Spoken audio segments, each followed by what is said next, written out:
네, 여러분 오늘 네이버 어땠습니까? 다시 한 번 더 또 반등이 나와줬고요. 이거는 의심할 여지도 없어요. 지금은 절대 매도할 구간도 아니고 이 추세를 이제 어느 정도 뚫고 올라가는 그 흐름에 이 단기적인 이제 네이버가 만들어내는 파동의 끝자락에서 우리가 매도에 대한 관점에 대한 타점을 중요하게 또 어떤 시그널을 파악을 할까 또 이 시그널이 어떻게 나올까에 대한 부분들만 잘 파악을 하시면 되겠습니다. 최근에 제가 계속 이야기를 해 드렸던 게 결국 네이버나 그 카카오나 이 두 가지를 우리가 생각을 해볼 때 플랫폼을 장악한 자들이 어떻게 된다? 결국 결제 시스템이나 이런 스테이블 코인 관련된 섹터에 대한 좋은 흐름을 만들어낼 수밖에 없다.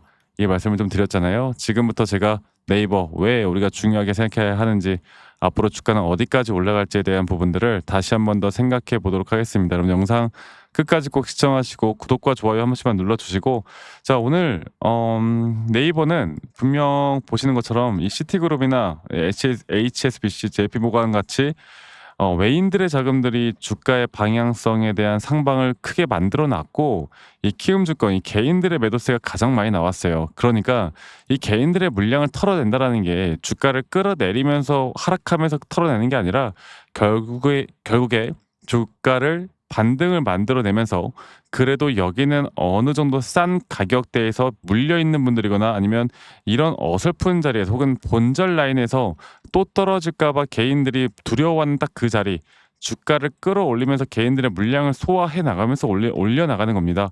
그만큼 네이버 같은 경우는 지금 이 단계가 너무나 중요한 시기이고 절대 이 상승 초입관에서 우리가 절대 매도를 하면 안 되는 그런 구간이라는 걸 제가 한 번 더 네.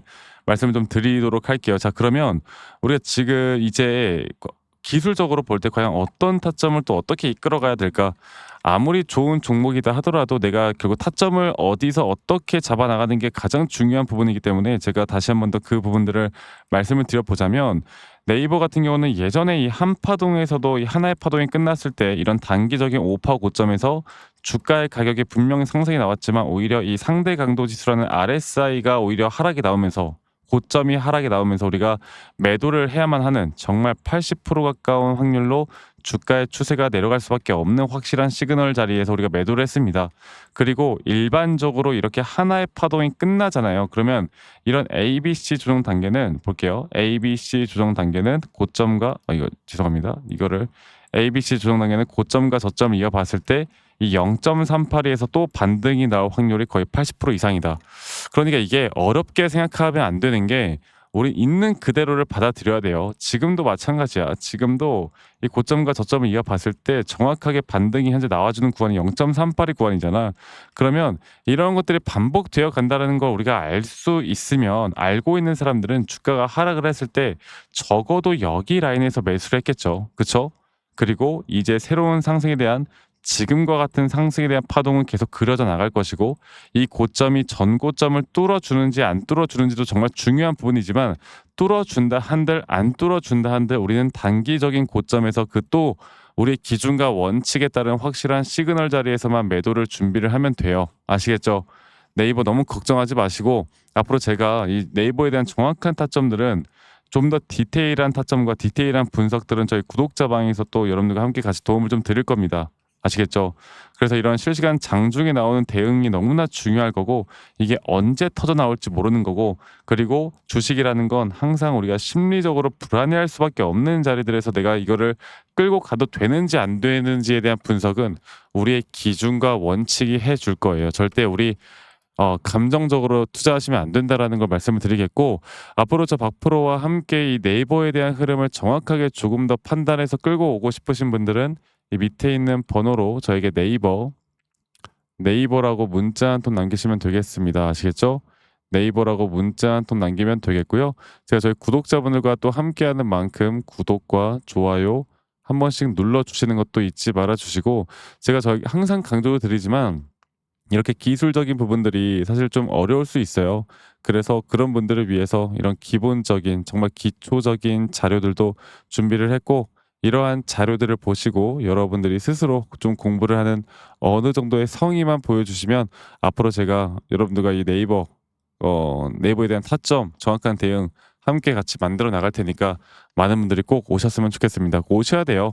오셔서 앞으로 네이버를 내가 어떻게 어떤 자리에서 매도하고 또 내 수익을 어떻게 극대화할 수 있을지 이것만 잘 판단해 나가면 되겠고 제 영상 밑에 이 더보기란을 눌러 보시면 또 링크가 하나 있는데 설문지 링크예요. 만약 여러분들이 들고 있는 종목들 중에 내가 좀 물려 있는 종목이 있거나 아니면 내가 힘들어하는 종목이 있거나 아니면 내가 최근에 이런 매수나 매도 타점을 좀 잡아 나가는 데 있어서 어려운 부분들이 있다라고 하면 어떤 종목이든 상관없습니다. 네, 간단하게만 저에게 종목명, 평단, 비중 간단하게만 작성하신 다음에 저에게 제출하시면 제가 개인적으로 이런 피드백들 다 도움을 좀 드릴 거니까 이 부분도 많이 참여하신 다음에 여러분들 이런 피드백 하나하나가 여러분들께 정말 소중할 거예요. 그래서 제가 시간 나는 대로 한 분도 빠짐없이 좀 피드백을 해 드리는 시간도 가져볼 거니까 설문지 참여도 많이 하시길 바라겠습니다.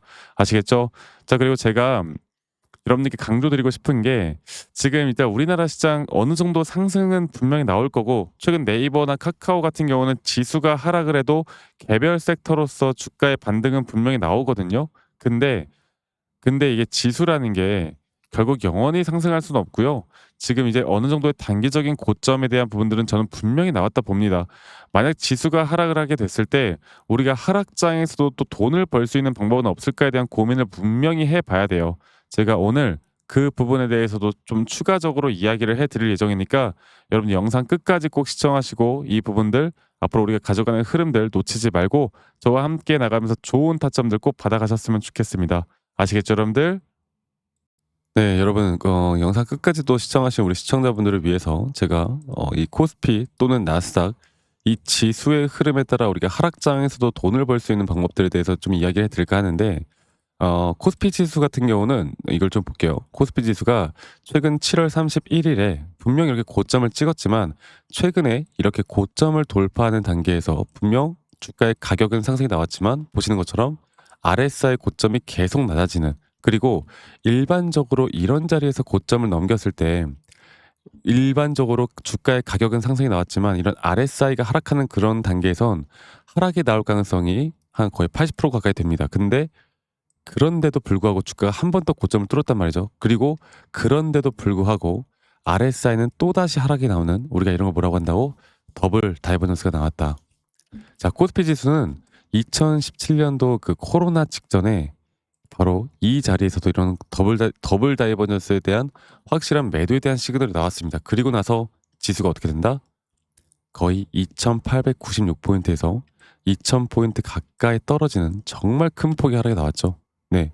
그 뒤에 또다시 이렇게 하락이 나오는 정말 큰 폭의 하락. 그리고 지금 이제 이 단계에서 이제 우리가 봐야 되는 게 뭐냐면 결국에 이런 고점에 대한 부분들 또 앞으로 코스피 지수에 따라 앞으로 이런 흐름들을 좀 만들어 나갈 때 자 그리고 앞으로 이런 정확한 하락이 나올 때 우리가 어떻게 수익을 볼 수 있을까에 대한 고민을 해 보셔야 돼요. 남들은 이런 자리에서 만약에 주가가 지수가 급락이 나온다고 할 때 내가 아무리 현물을 매수를 해도 수익을 볼 수 있는 구간들이 거의 없단 말이에요. 그러면 이런 하락장에서도 분명 다른 또 지수의 움직임에 우리가 투자를 해서 하락에 배팅을 해서 우리가 돈을 벌 수 있는 기회를 만들어 가야 돼요. 이거는 비단 코스피뿐만 아니라 우리가 나스닥 차트만 보더라도 알 수가 있는 부분이에요. 나스닥 차트를 보더라도 이런 단기적인 상승에 대한 임펄스 파동이 나왔기 때문에 지금 나스닥도 이제 우리가 9월 달 있을 금리나 또 최근에 여러 가지 관세에 대한 이슈들 또 불확실성들 또 최근에 알리바바에서 뭐 엔비디아 H20 칩을 어떻게 한다? 지금 뭐 개발한다는 소식에 약세장으로 막 끝나고 지금 난리가 났잖아요. 그 딥시크 터졌을 때도 보면 지수가 여기서 여기까지 크게 빠졌단 말이야. 딥시크 터졌을 때도. 그러니까 이런 장들을 우리가 좀 볼 때 결국에 지수가 하락을 해도 수익을 볼 수 있는 구간들을 우리가 만들어 가야 돼요. 제가 앞으로 저희 구독자분들과 함께 나가는 건 현물 투자의 매수 매도 타점도 중요하겠지만 이런 지수가 하락을 할 때 어떻게 우리가 수익을 볼 수 있을까? 제가 이런 부분들을 저희 구독자분들과 계속 함께 만들어 나갈 예정입니다. 아시겠죠?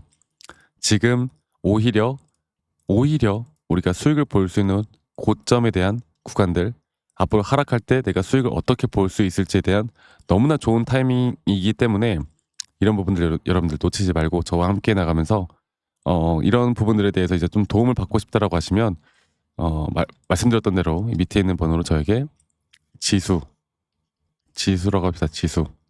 지수라고만 문자 한 통 남기시면 되겠습니다.